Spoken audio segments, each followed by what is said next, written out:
Good afternoon guys. Magandang hapon ulit. Nandito po tayo ngayon dito sa aking ginagawang pagpoporma ng mga poste para sa karagdagang poste na gagawing runner para makagawa na kami ng biga ulit para sa slab. At ito ang aking ginagawa.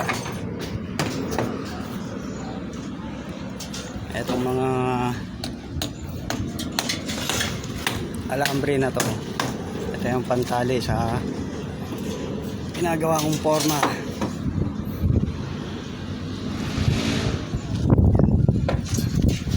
Bali, 4 na side. Nilalagyan ko ng parang stopper.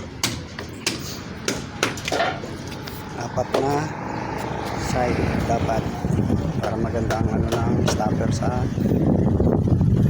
forma.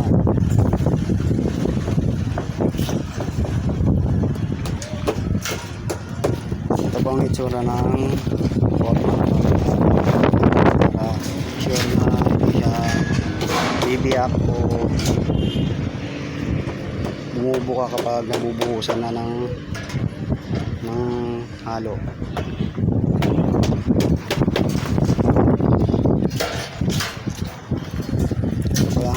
Natapos namin.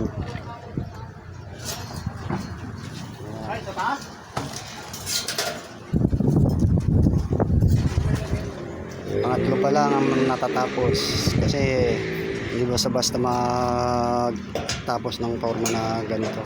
Kailangan na mabusisi rin. Maraming kailangan ihulog yung hulugan ng poste para maging sentro yung posteng bubuhusan.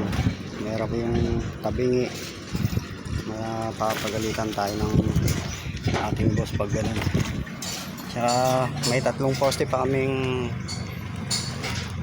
lalagyan pa ng forma, hindi pa na katapos ko na ito. Lilipat na naman kami. Bali nandito ako sa taas.